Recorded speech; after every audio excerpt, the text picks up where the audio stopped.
We're here with, they call themselves sometimes the Three Brothers or even the Three Amigos.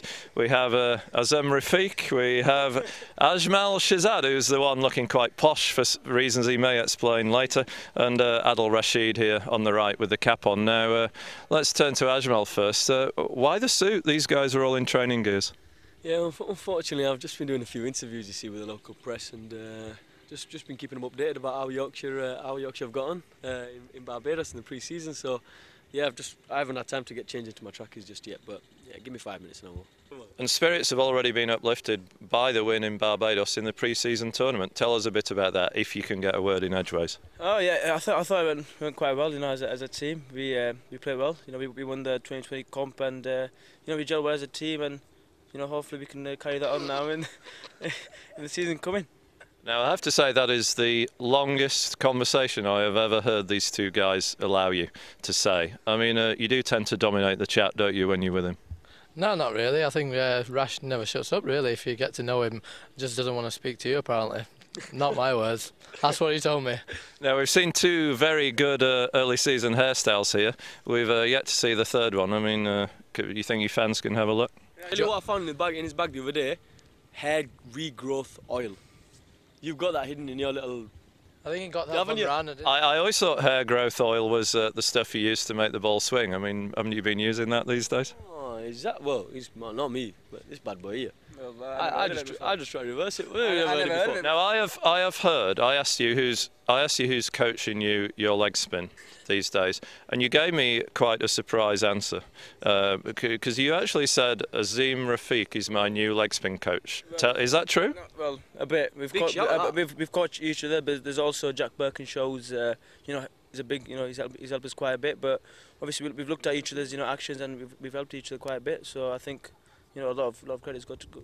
So you tell me one thing you've told him about his action, then you tell me the same about him. So. No, I just told about his front arm, you know, nice and strong, going towards the target, and yeah, I told him quite a few things as well, but you can tell the rest. Adil Rashid has had to put up in his career with an awful lot of analysis, sometimes from experts and sometimes from those of us who don't know that much about it. So what have you told him? No, I think we've just, both of us just tried to relax and try and be as aggressive as we can, just encourage him to spin the ball hard. That's all we've just tried to work out. I mean, Jack's been brilliant for both of us through the winter, but through the season, I think when Jack's not here, we've just got to try and help each other out, and that's what we've been trying to do. Tell us a bit more about Jack. When did he first start getting involved with you guys?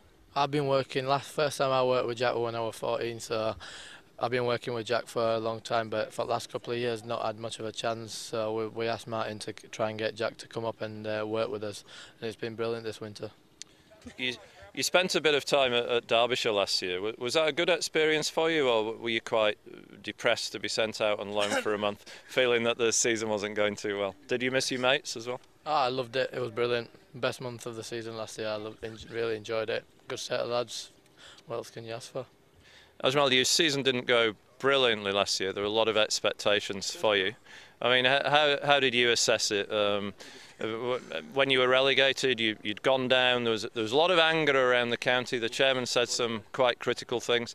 How did you feel at the time, and how have you tried to bounce back from that? Devastated. He goes, mate, I was gutted. Yeah, it was a tough season for us last year. I had obviously played through the majority of the season with an ankle injury. I know these two will be getting bored by this, but yeah, I just want to tell you about what happened. You know, it was a tough season. Like I said, I had an ankle injury for more than half the season. I had a couple of injections in my ankle as well to relieve the pain, but it didn't really work. So I just tried to make the most of a bad deal, really. You know, it was tough for us at the end of the year. There was a few of our players who got a few notable England players who did get a little bit of, let's say, publicity, or got slated in the papers a little bit, but you know, to be honest with you, that's just few individuals with their opinions. You know, it didn't go that well for us, but the pre-season start in Barbados has gone superbly well for us, and I think we've overcome them little demons that we had towards the end of last year. So hopefully it can keep us in good stead, and it can crack us on. the season. There was a bit of debate going on in the media about whether you were a fast bowler or a out-and-out fast bowler or a swing bowler. I mean, was that debate going on in your own head, or have you always been very, very clear what your priorities are? No, I like to see myself as a fast bowler who can swing it. So, I think. Well, what do you think, Rash? I think it's just how you feel on the day, mate. Is it? Yeah, because sometimes you want to swing it, sometimes the ball fast. See, my bowling coach, Rashid, thinks that. I think he's got to make up his mind. He's got to stick to one. Is it? You know, if you're going to bowl fast, don't mix a match, you know. What do you think about today, Rash? I think you should run in and bowl fast today. So I will be bowling fast. Don't run in and bowl 70-mile swingers. Okay. It is. You won't see many days like this at Headingley, though, will you? Beautiful blue skies. The wind has dropped to force 6, so it's never been that much lack of wind at Headingley before. So you can't plan for days like this playing in Yorkshire, can you? Nah, mate. We've come back to somewhat beautiful, to be honest with you. I won't say it was similar to this in Barbados, but the sun was shining just like it is now in Barbados, and it weren't. You know, we're just looking forward we're just looking forward to start our next session, and I think we've got a dinner at 5:30 as well. So we'll be getting back they'll be getting back in their suits at 5:30 for a dinner with the owner. So you'll be wearing yours all day, will you now? I'll be rocking up on bowling. I think I might just get these bad boys studied up. What are you saying? Let's get these spiked up, lads. He certainly looks ready for the new season. Finally, you were relegated. How much did that hurt you three, and how much do you all want to be part of a Yorkshire side under Jason Gillespie that puts that right this year? I thought, you know, obviously last season we didn't have the best of seasons. You know, we didn't play well as a team. But hopefully we can pull that right this season. You know, we've got new stuff. We've got, like I said, Jason Gillespie. We've got Paul Fabris coming, and you know they've been a big influence so far on us, and hopefully we can play well this year and gel together, and hopefully we can win a few competitions this year. Yeah, I just want to echo that really. I mean, everyone's really excited and looking forward to the season now. I'd just like to triple echo that. Yeah, we're looking forward to it, mate. We've had a great start in Barbados. Fielding, batting, bowling has gone superbly well.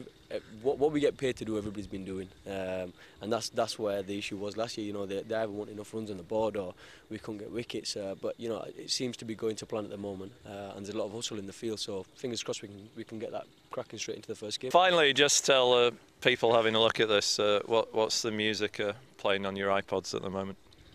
Rash. Barbados mix, wasn't it? Really? It was a bit of bit of R&B, a bit of hip hop, they want artists, bro. The artist name I don't think you might have heard, like Drake. Or but they might have. Have you heard of Drake? No. I listen to him. No, Drake. There's all a the person time. called Drake. Yeah, you got him in my iPod. Yes.